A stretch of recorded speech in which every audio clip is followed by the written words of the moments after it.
So, Andre, listen, man. Who do you root for during the playoffs? What's your team?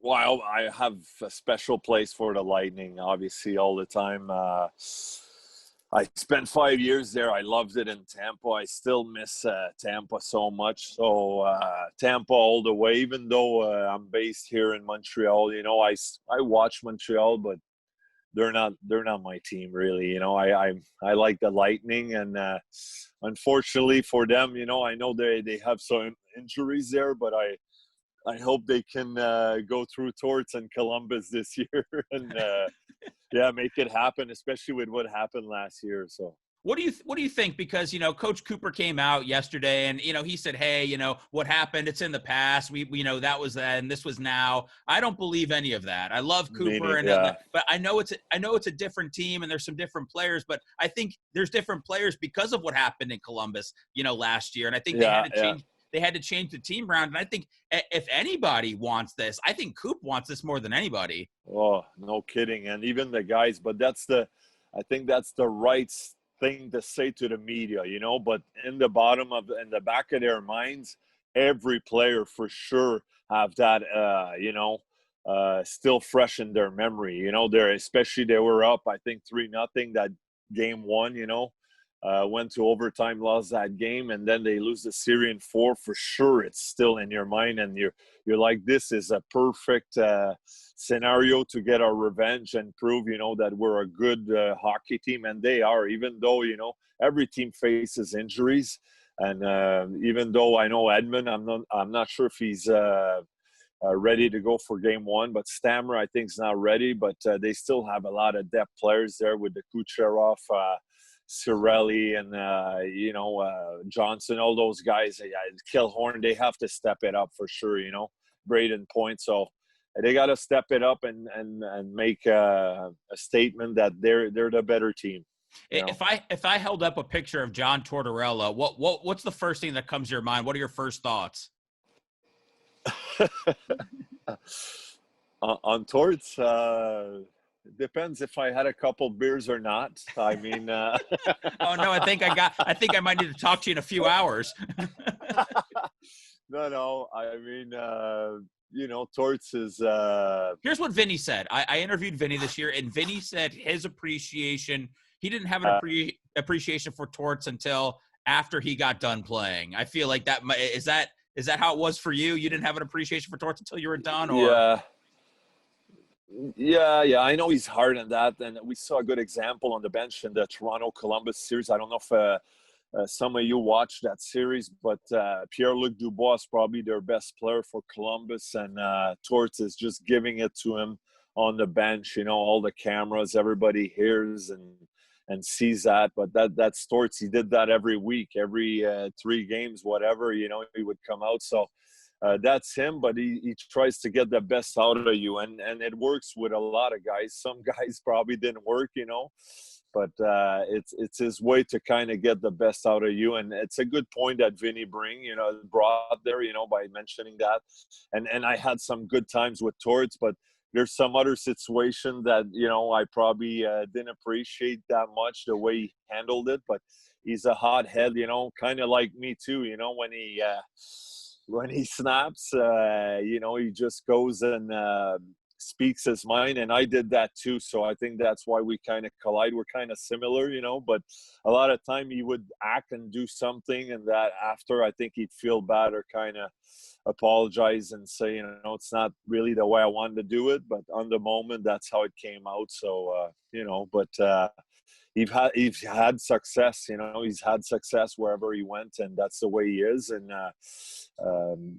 so talk to me about 2004. So I've talked to a lot of the guys that played on that team. So tell me, what do you remember about I'm sorry, not game 4, what do you remember about the day of game 7 of the Stanley Cup Final? What did you do leading up to that game? I talked to Andrew Chuck. He said he was a mall walker. He would just go and burn off his energy walking around. What did you do the day of game 7?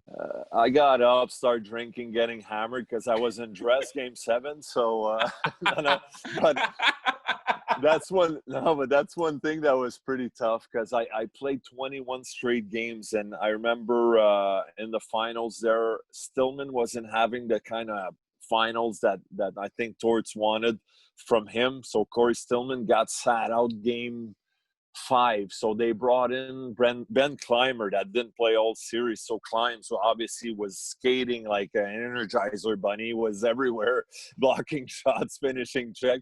He played a good game, killing penalties. So he brought back Stillman, and that was the guy who kind of had to sat out for game 6. So that kind of hurt, but I knew it wasn't the time to start pouting or crying or that. Nothing. I was disappointed, but I kind of understood too.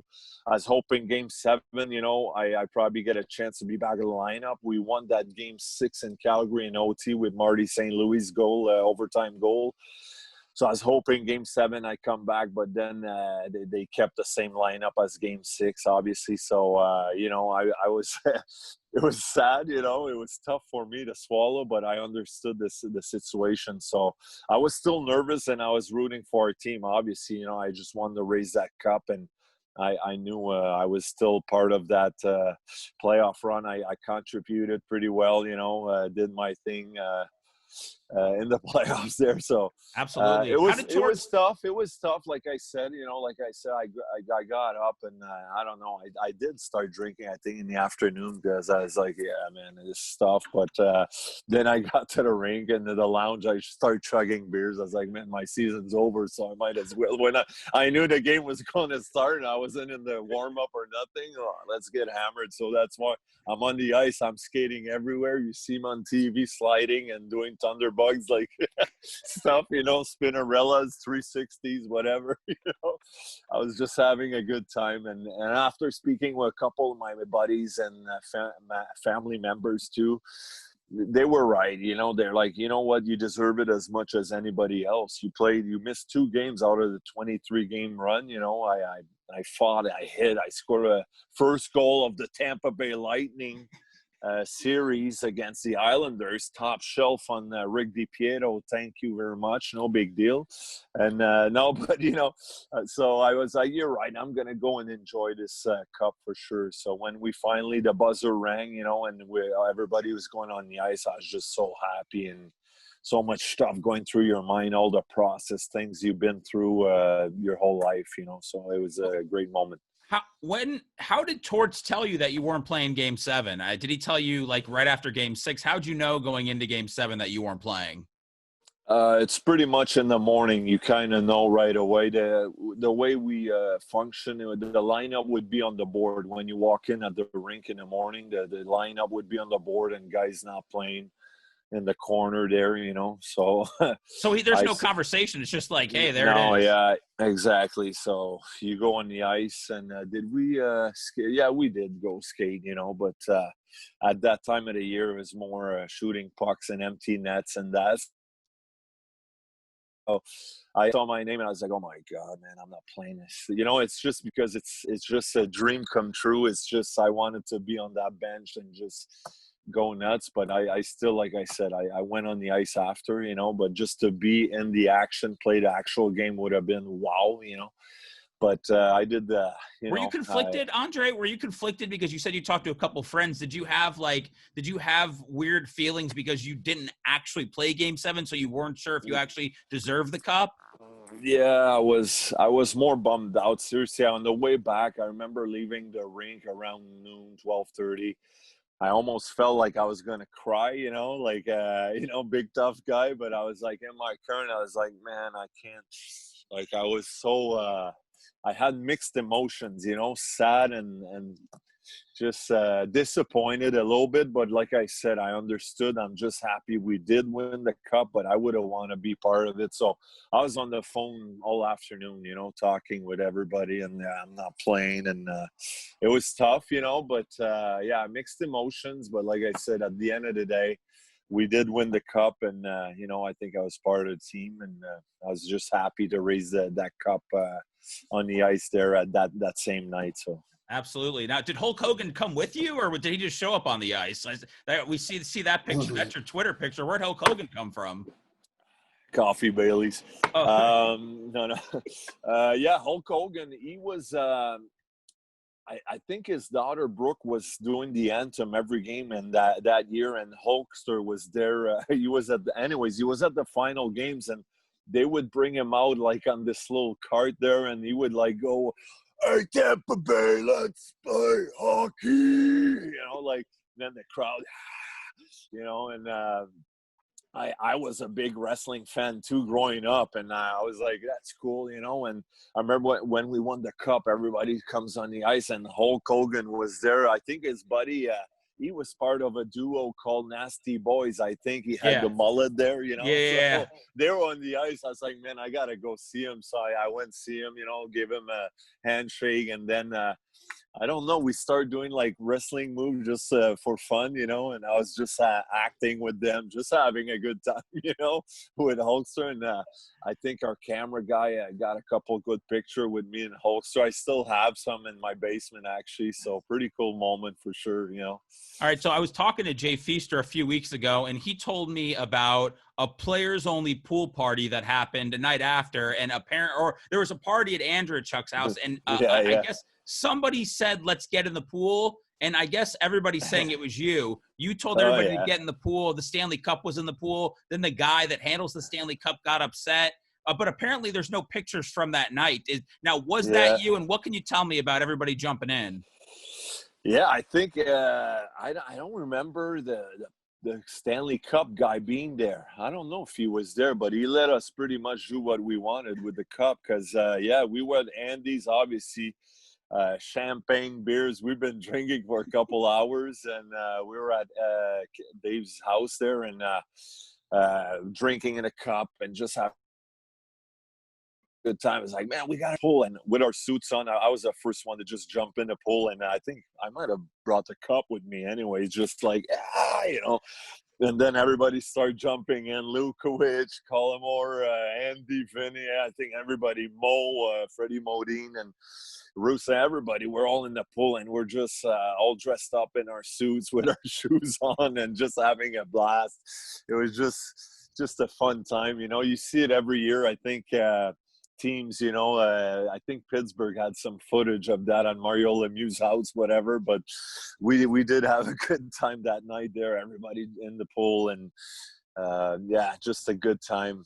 It was so much good memories, and I had my I don't know if some of you probably remember, I brought my camcorder. That was actually one of my buddies that was doing TV here in Montreal. He said, Andre, you should bring your, go to Best Buy, whatever, buy a camcorder and just film everything that's happening in the room. That you'll have best memories of that. And I still have these little tapes. So I did that on the ice in the room, and at Andy's house I have a couple clips there of us just like eating wings, just let's having a good time, so it's just awesome memories for sure.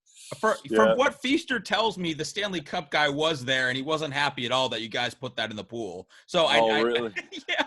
I think he's everywhere. I think he can't leave. I think the cup can't leave his sight. So I know that you don't remember him at all, but I'm sure he remembers everything that happened that night.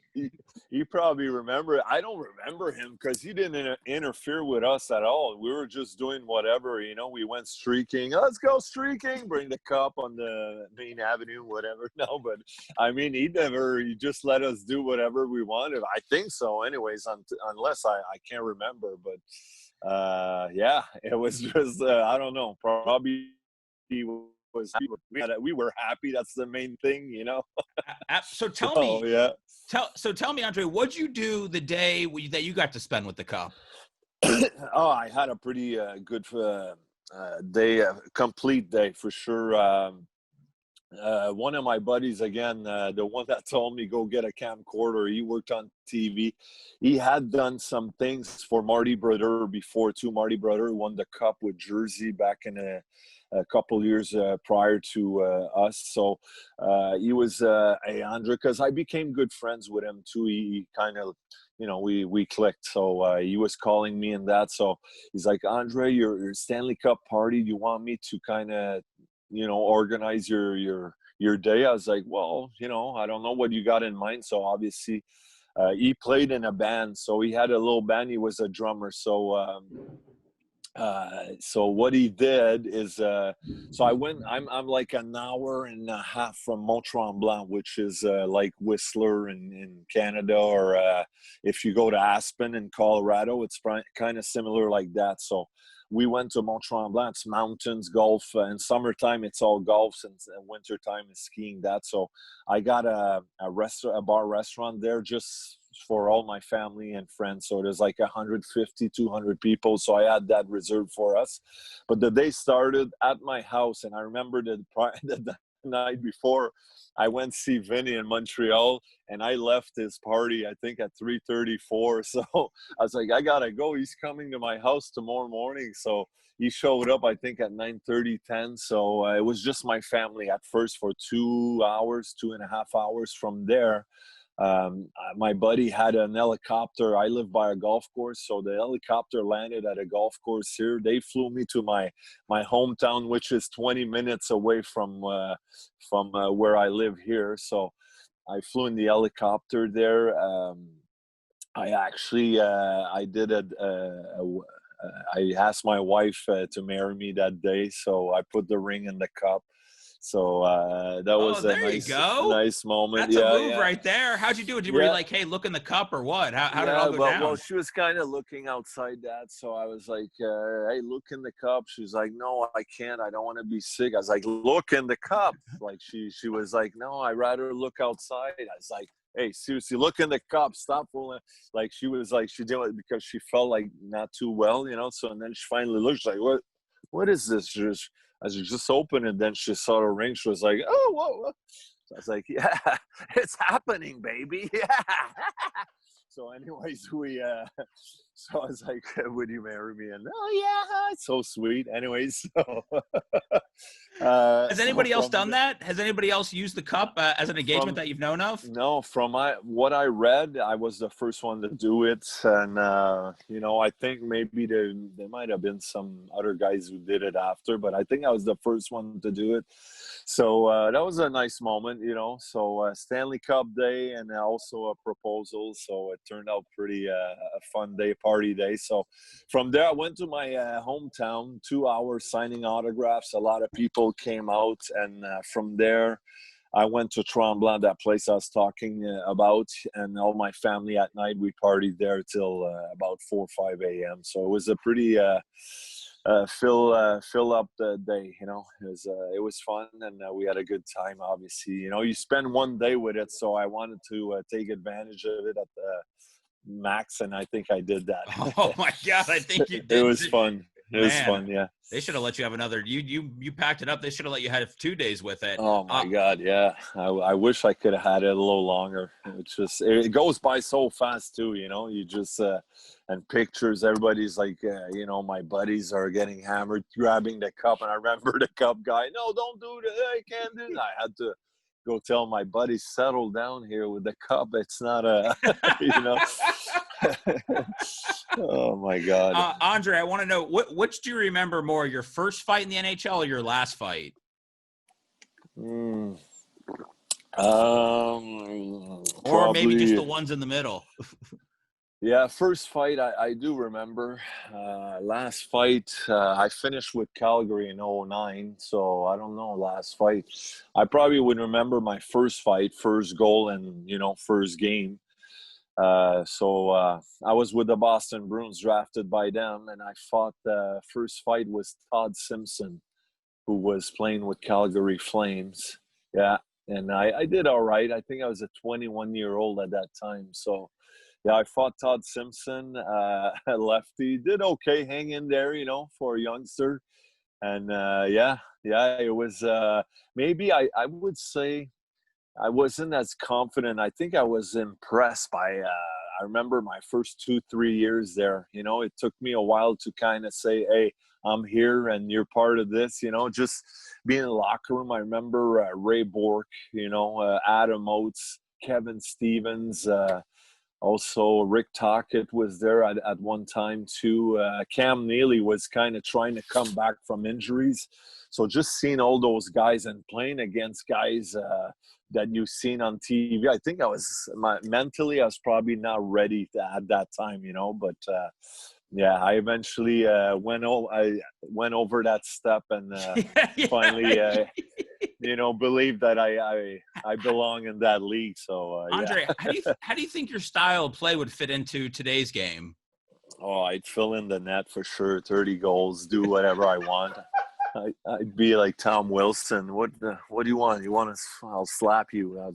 But no. But the You think game it's you think definitely. it's a different game from when you played? Oh, for sure, for sure. Guys are just so.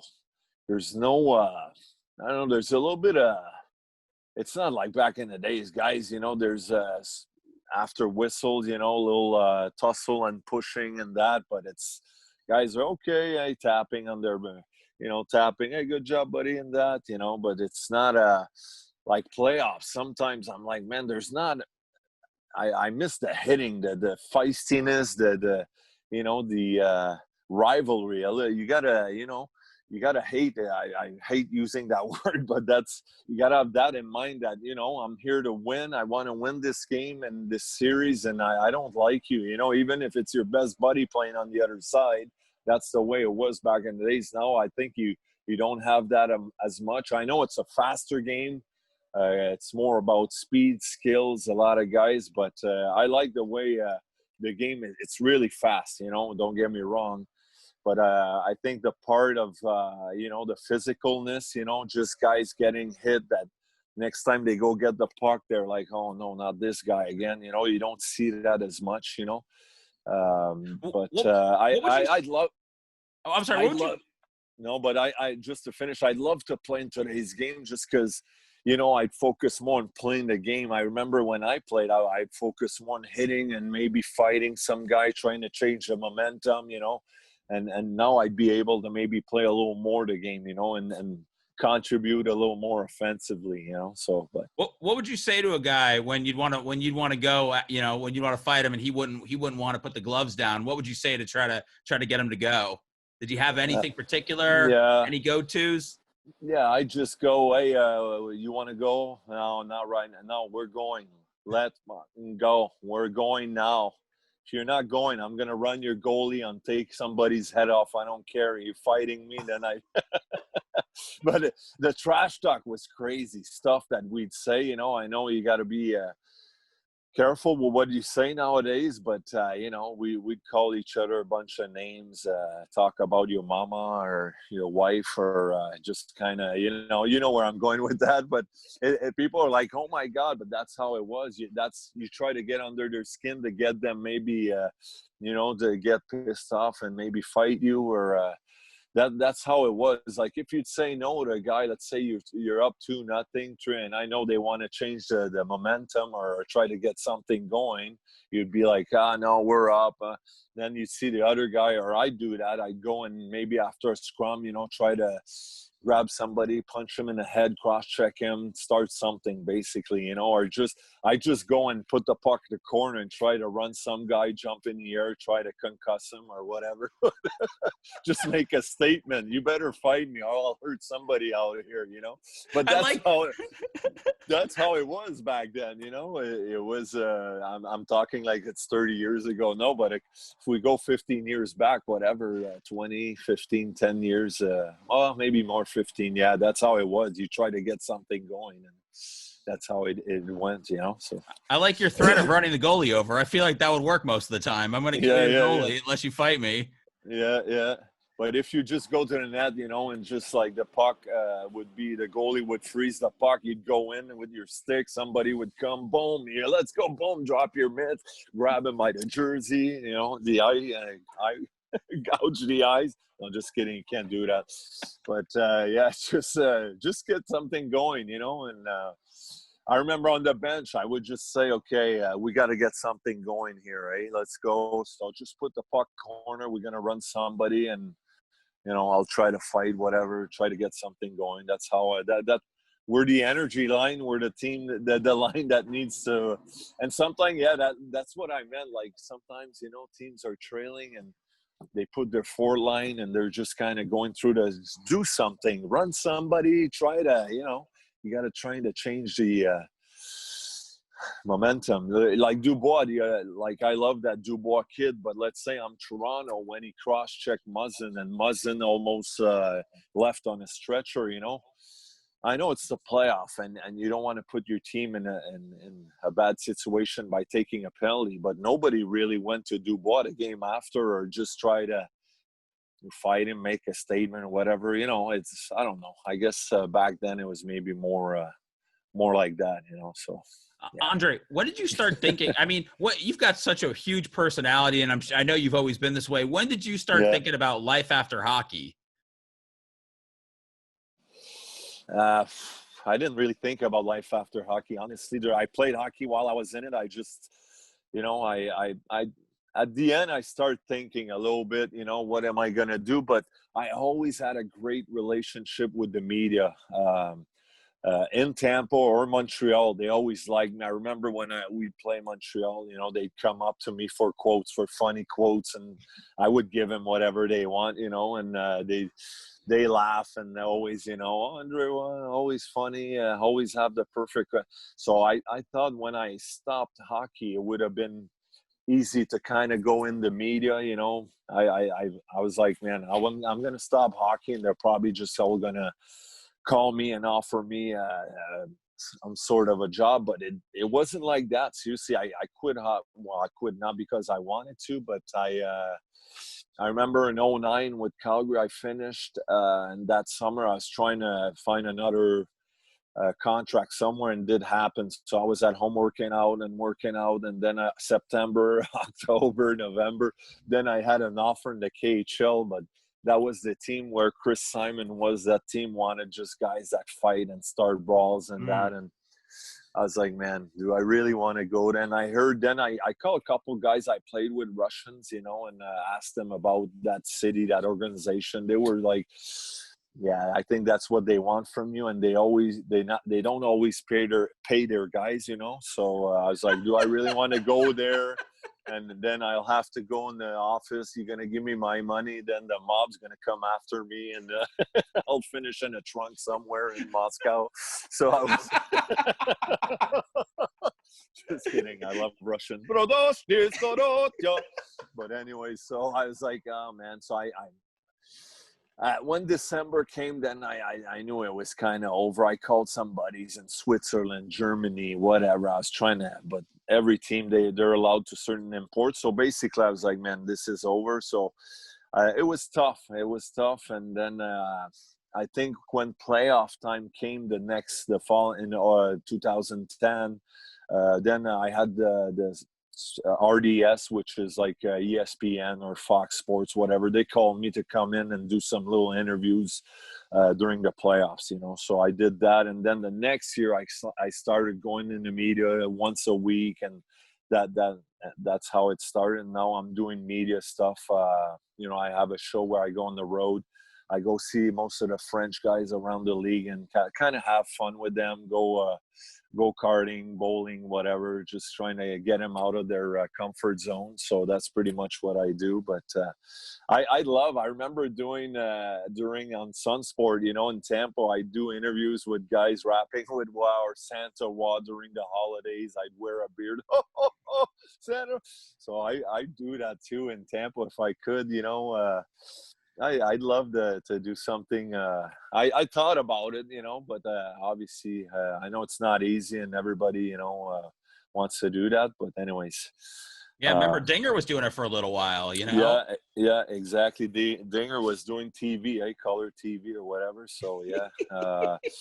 But just to have maybe a funny segment or something, I think it's fun to have that. You know, there's so much, especially here, there's so much talk show about, you know, it's so serious. It's so much bashing when things aren't going well. And it's always, so I like to bring the more fun. And that's what I do here. I do just segments, fun. I play guitar sometimes on TV. I play a little bit of guitar and I'll make songs on, let's say, Vasilevsky or, you know, let's say I'll do Carey Price here, but let's say they play Tampa, and then I'll do a song on Stamkos or John Cooper, and people are like, you know, just have fun with it. So it changed your thinking of just the negativeness all the time. And yeah, so.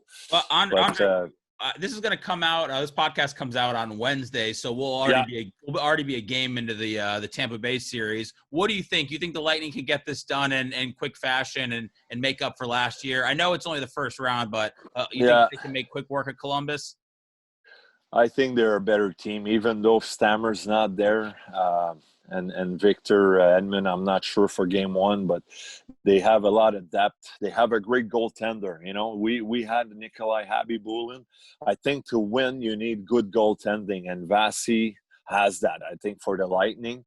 I know Korpisalo was really good for Columbus against the Leafs that game 5, but I think the Lightning has more depth on every line, you know, guys that can contribute. So I'd like to see the Lightning go through Columbus for sure. And it's not going to be easy for sure, because in playoff time, you know, it's so tight. I know Columbus plays a good defense game. They block shots, and, you know, it's all about defensive, and they wait for the opponent to make mistake to capitalize on it. So I like to see the Lightning. I think that game one, Tampa needs to take that game one, and they will do it. It's going to be a close game, something like 3-2 maybe, you know. So Bolts game 1, 3-2. There we go. They better do it. They better do it. I'm coming to I'm going to Toronto, and I'll go into the locker room and shake the shit out of these guys. And will they let you in the Will they let you in the locker room, or they can't? You can't get in the bubble. Yeah, I can't get in the bubble, but I am in Canada, so I'm okay. I don't need to quarantine for 14 days, so I could just drive there and say, "What up? How you doing? Let's go, boys." I love to be part of that organization. I tell you what, you know, if Coops, you guys hear me, Brisebois, Darcy, I know Matthew Darsh now. Bring me with you guys, and I'll guarantee you some wins for sure. I'll make it happen. I'll do something to make that team win for sure. Come on, Wazzy. You got any gas left? Listen, if this team goes, you know, to Game 7 of the Stanley Cup, I think it's only right that we sneak you in somehow and we dress you. I don't know who we disguise you as, but I think it's only right this time that you play in Game 7 if we get that far. Give me one or two one shift per period. That's all, because I'll be gassed, but I'll run around and I'll hit some guy. I can still skate. I tell you that. I play in the league here, so I know in was it 2010 when I went on the ice? It's on YouTube, I think, in French anyways. And they were introducing us as 10-year. It was our 10th-year anniversary Stanley Cup. And in 2014, I think they were playing the Canucks. Torts was there, and we're all gone in the ice. And I was skating and with the straight legs, you know, and people was like, "Oh, my God, is he okay? What happened?" I was fooling around. I still can skate. So anyways, but oh man, I seriously, playoffs drives me. I don't know where I get that energy. Every playoff, I was so hyped up. Sorry, yeah. Humped. I was humped is a different word there, but I was so hyped up for playoffs. I mean, I don't know how it is now with no fans, but I'd be ready for sure, man. But no, I know it's over, and people are like, "Oh, get over it. You're 40-something years old." But dude, you look great, man. You look like you could still play. Oh yeah, man. Look at that. Wazzy. You are an absolute madman. Andre, I saw online, there is a autographed 8x10 of you for $35.99. I want to know if that's a good deal. Should I buy that, or should I wait for that to go on sale? What picture is it of? Is it it's a picture. I think it's a picture of you with the cup on the ice. 35 night. Wow, I'm impressed. That's crazy, because my cards are like $1, $1.50. I don't know, maybe $3 at the most. So that's pretty impressive. But yeah, I could sign you one if you want for free. So that's what I was looking for. Deal. I got your phone number. Perfect. Yeah. When I come down in Tampa, for sure, I'll do that for you. It'd be a pleasure. Don't go missing on me, okay? If I hit you up on Instagram this time. No. No problem. Yeah, I'll definitely be looking forward to come down to Tampa anytime I can, and yeah, I'll be at the rink. So if you want to come down, swing by, Anybody, actually. I'm always open to signing whatever, so. There you go. Andre, listen, man, I really enjoyed the conversation. I can see why Dinger and Cully told me to talk to you. Awesome job, man. I would love to have – I hope I'm doing this podcast as long as the Lightning are playing, so hopefully I'm still doing this a month from now. I would love to have you back on, man. Great job, and thanks for taking the time, man. Great stories. Thank you. Hey, a pleasure, Seth. Anytime, keep up the good work, and it's my pleasure. Like I said, anytime I'll be open to come up and do that with you, and So thanks, keep up the good work, and my pleasure. Go Bolts, man. All right, let's go. See you, buddy. See you, dude.